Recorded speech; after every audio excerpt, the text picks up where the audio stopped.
Hello, my name is Ed Brown, Managing Director at the American Academy of Advanced Thinking and your host for Insights in Education. Today I will be speaking with education expert and author Lori Bitar. Our talk is titled, Saving Our Students, Developing an Education Thought Leadership Strategy. Just a little about Lori.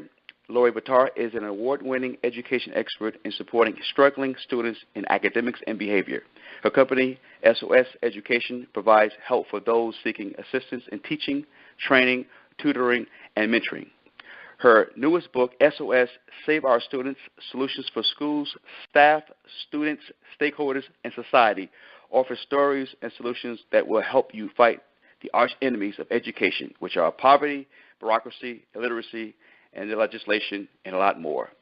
Lori earned her BA in Psychology and Teacher Education from the University of Illinois and her MS in Reading K-12 from Nova Southeastern University. Welcome, Lori, to Insights in Education. Thank you so much. Now, Lori, how did you start your mission or come to find your calling, if you will, in saving our students, SOS? Well, throughout my time in the classroom and working in my company, I spent a lot of time with struggling learners. And what I found out was they needed a whole lot more than just the academics that a lot of other people thought that they needed. And so as I continued to grow and develop and move on from the classroom, those kids came with me and their stories came with me because they were always my kids and they were always in my heart. And so as I traveled across the U.S. training adults and districts and schools in some pretty hostile environments, I would tell stories about my students because it not only was a good de-escalator, but it was also an important piece of the conversation because sometimes people were a little disconnected with what kinds of realities kids were facing. And so as I began to tell the stories of my students, time and time and time again, to the tune of 25 people in 2 weeks told me, oh my God, you should write a book. And I laughed and I told them they were crazy and that I wasn't a writer or anything like that, but I was a pretty good storyteller. But when it came to about the 25th or 26th person that told me I should write a book, I kind of sat down and said, gosh, maybe I should write a book. And so that's how the whole journey for the book and the Saving Our Students concept came to fruition. Okay. And from that information from outsiders, what problems within education did you set out to solve? Well, I think that's a really great question. And one of the things that I have always been driven by is to look at kids and whatever problems or issues they were having and deal with them and solve them right in front of me. And I never really had thought on a large scale what problems there might be until I began to encounter folks all over the United States and figure out, well, what problems was I seeing that I thought my stories of the students would be helping. And truthfully, it became a threefold idea. It was, first of all, to raise awareness. Many of my students were struggling in poverty and with a lot of family issues, socioeconomic challenges, and just a lot of different learning problems that people were a little bit disconnected with. So I wanted to really raise awareness. And I also wanted to share the crazy mistakes that I had made trying to help the kids, but also offer some solutions around those topics for attention deficit disorder or special education students where I've been successful. But honestly, the biggest goal or the biggest driving force or the problem, it wasn't a problem. It was literally, I wrote the book to honor those students who were such a part of my life, who I then sent their chapters to, many of them, and asked them to respond and reflect and really guide and shape those adults, teachers, principals, mentors, juvenile justice folks who were working with them to give them an insight on how best to help and support the kids.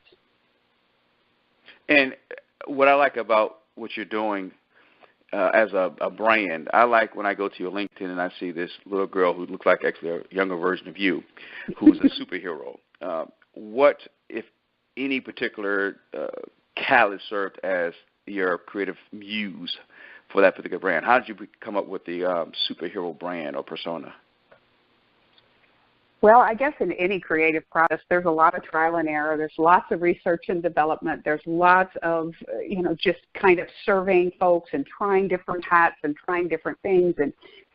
And I think the best thing for me was really just getting to terms and getting to be clear about who I really am and what I was born to do. And that girl really did represent a lot of the struggles I had and how I had to embrace and engage in the world, quote unquote, to fight for myself. They talk about Wonder Woman and that for 40 years she was waiting for a hero and she never found one, and so she had to become her own hero. And through the stories and research and then finding that beautiful picture of the cover of my book where the cartoon character was punching through the rocks, it just resonated on every level for the work that I'd done and how I'd had to fight and how I'd had to push through and break down walls to be able to support the kids in the ways that they needed it. It's interesting you say that because it seems like it's a fight to actually do good for, again, children and their wherewithal to become educated. Let's do a deeper dive because I don't want to let that go without some kind of insight. When you say fight for the children, what are you fighting? What was the fight about? Who are you fighting against? Well, truthfully, I was fighting against the other adults who were surrounding the kids, whether it was the teachers, whether it was the principals, whether it was their parents, whether it was their probation officers, or whomever it was that those other students were coming into contact with that had the opportunity to be the hero for that child, but were unable or unwilling to do that for that particular child at that particular time. And so I know that's a really big, vague example, but it's something as simple as a young man who's coming through a metal detector in the morning with a laptop I had loaned him to do work for me, and the security guard fighting him and trying to arrest him for having a stolen laptop. And me having to intervene and say, no, that's my laptop. He took it home to do work for me. He's not a thief. He's not a problem. He's a really good kid. And so fighting against the attitudes, the media, the misperception, the view of every child who really is fighting for themselves but just needs someone to be there as their ally. Wow. So I'm thinking as you tell your story that you took your, and I'll say mission, crusade, from the classroom to an entrepreneurial perspective in solving a problem, which what I'm hearing also is being an advocate for students and saving our students for their potential to be great and flourish in society. For an educator looking at your experiences in your life, what's the process for educators to discover a problem that they can solve to become thought leaders? How did you become? I understand your process, but if you were teaching or sharing information to a room full of educators, how would you tell them, hey, you're good at your discipline in teaching social studies, English, math in the classroom. But for those who have entrepreneurial aspirations to do something further than that, a global classroom, if you would, what would you tell them in terms of solving a problem that they can actually flourish with? Well, teachers are pretty good at being able to solve problems nowadays. In education, there's a lot of data and there's a lot of information. So if they were going to take a scientific approach to kind of uncover some issues, they would be able to pull millions of pieces of data to be able to analyze and say, I see there's a disconnect between where kids are able to do comprehension, but they may not be able to do vocabulary, for example. So there's a place for them that they're already pretty skilled in picking up patterns and trends. I believe that as they evolve and as they look towards perhaps venturing out, doing some research and development, some polls, some research with some bigger groups in education and seeing what those hot topics are, I think is an important piece. But mostly I would have to say, Ed, that the bottom line is that following their heart and being willing to step out is probably the biggest process and the biggest issue that they'll come together with. For example, I was in the classroom as a dropout prevention teacher for 7 years, and at the end of that time, I was so angry and so upset that I wasn't able to help kids. I couldn't help the kids in the way they needed to be helped. And so just out of pure frustration is how I jumped out of the classroom and just said, I can't do this anymore. I'm not going to hide in my class. I'm not going to ignore the problems. I'm not going to keep playing the norm. I'm not that, because this is about a kid and their kid's life. And so I started a tutoring company. And I hadn't gone through the processes, but the reality was it was a huge need for students to be supported one-on-one. But that came from me following my heart and my frustration and being willing to just step out there and begin. Okay, so you seem to be one of the more adventurous and brave souls. What do you think holds educators back from building a thought leadership strategy? What holds them back from going out there saying, here's how I see the world, here's my experiences, here's the gaps I see that I can actually close? What do you think keeps them from realizing that and actually do something about it? Well, to be honest with you, I think there are quite a few things that cause or might hold teachers back or educators back. And I would have to say, just the way the role of a teacher is structured. You're isolated. So a lot of times you don't actually realize or connect with other folks because you're in a silo all day. And I think the isolation is one of the biggest challenges. I also think that the nature of teaching and how difficult it can be causes a lot of folks to get caught up in the tyranny of the moment. Period. It is a firefighter, I've got my hat on and I'm constantly fighting fires. I did that a lot when I ran my charter school, and I wasn't able to step to the next place of not being a firefighter but being able to look globally. And I would have to say the last thing that probably holds a lot of folks back, besides feeling isolated, besides being caught up in the tyranny of the moment, is their own emotions and fear and the self-doubt that comes about when you're going to challenge the status quo or when you're going to stand up against what your peers or colleagues may think is the best thing, and in your heart you know that it's not. Interesting. So I can see that fear penetrating a lot of people's actions and not doing certain things.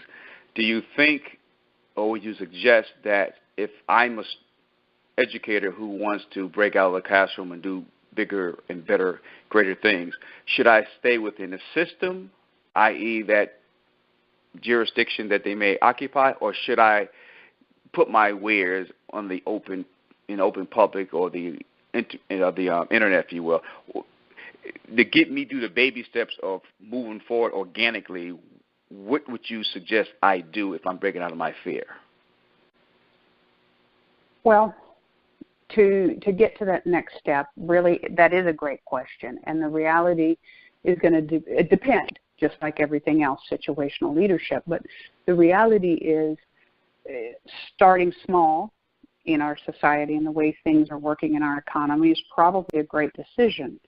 The problem and the challenge and the barrier with that is that if you start within what you're already working in, the school systems and the bureaucracy systems, for me, the way I see it, I believe that you're going to have more frustration, more challenges that will feed your self-doubt and will just continue to keep you stuck if you kind of, go with the whole saying, if you do what you always did, you're going to get what you always got. Mm-hmm.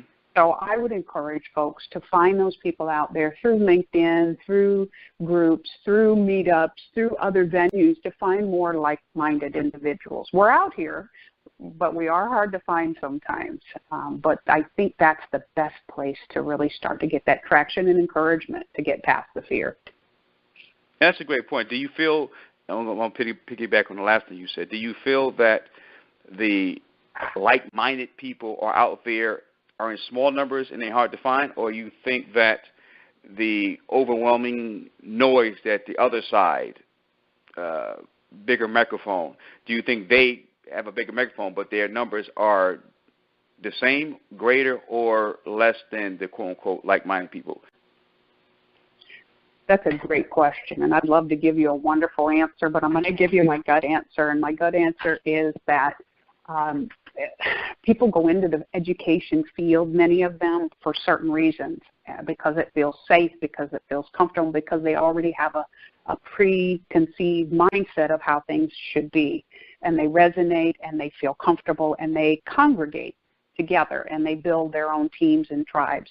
And they all seem to, for the most part, feel pretty good about moving in the same direction, even if it's the wrong direction. So I think other industries may be more balanced, and I could be wrong, but I do believe I've dealt with business folks and I've dealt with other sectors of industry where I see more open-minded, more maverick, more forward-thinking folks. Mm-hmm. And my experience in education has been a challenge to find the folks that are willing to stand up and say, hey, this isn't working, and we've got to make the change. I think we're out here, but I continue to seek and look for those folks to continue to collaborate and brainstorm. So I don't think their numbers are as great yet, but I would like to believe that if we keep talking and keep working and keep pushing, that we can continue to grow. You know, it's funny you say that, because I'm thinking that education, which is, I've heard Latin terms, to draw out, to bring out what's already there inside the individual. If education is the bedrock of civilization and where iterations and inventions take place, it seems to me that that's where you would find your creatives and the individuals who actually want to be transformational and make the world a reflection of who we are in our higher angels. Yet I hear you just said that they can be the most conservative and in silos and operate as if they move in tandem as opposed to individuals creating stuff.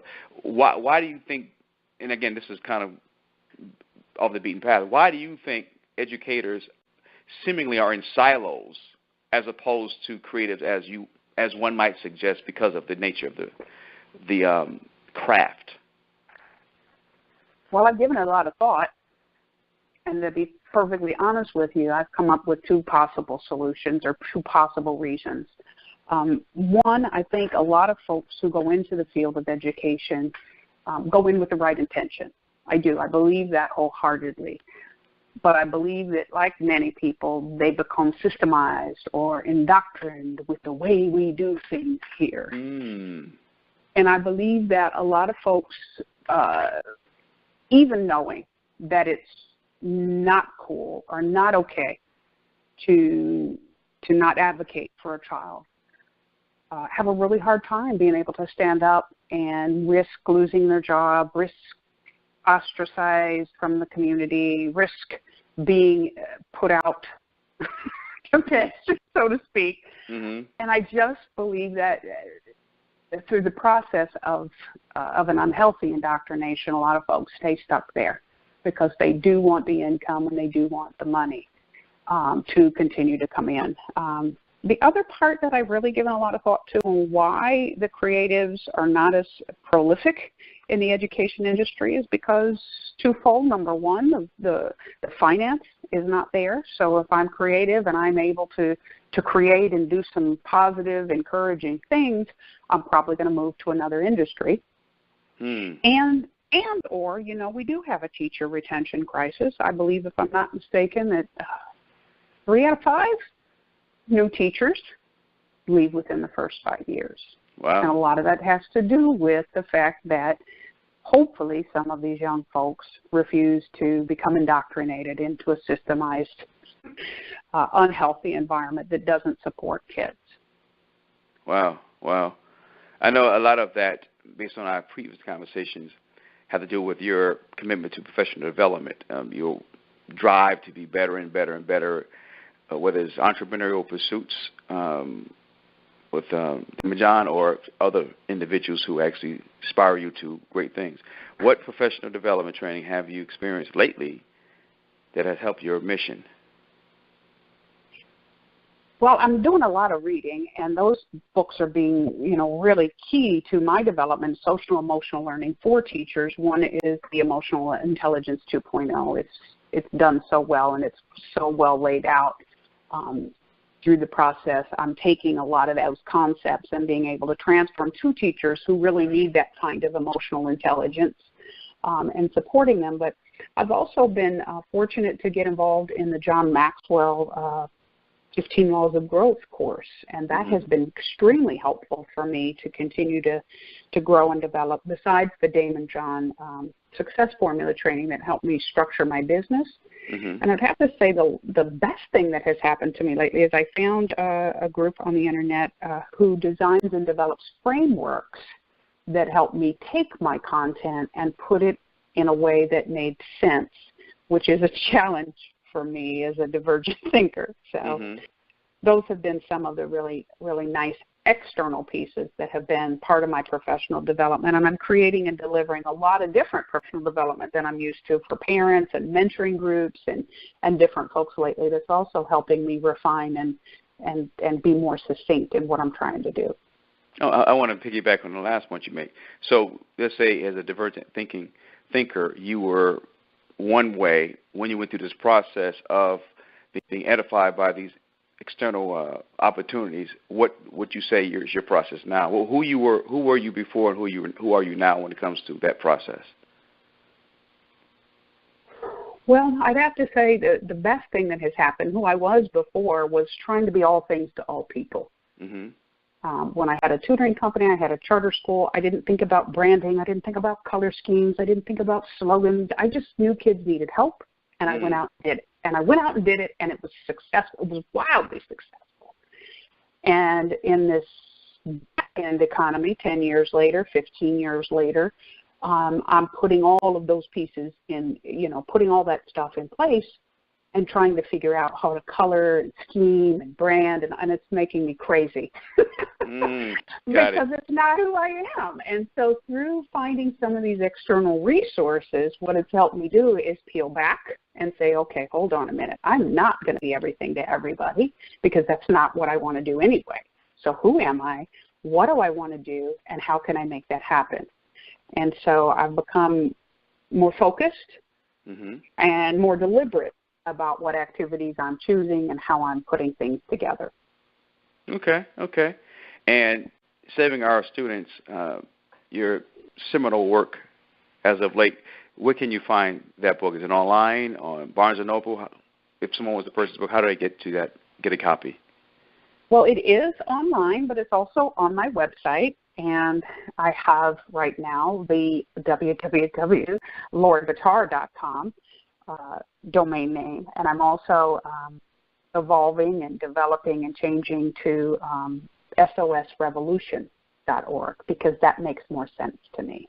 Okay. So my book is on loribitar.com, and it's also on Amazon. Okay. And is that also a way people can get in contact with you through those venues? The best way would be through my website. All of the information is there and some good resources and some other opportunities for collaboration. Those like-minded folks, I'd love to hear from them, and I'd love to do some work with them.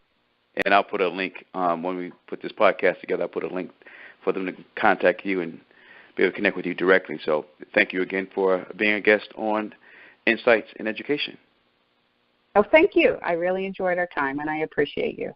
Thank you again. This is Ed Brown signing off on another episode of Insights in Education.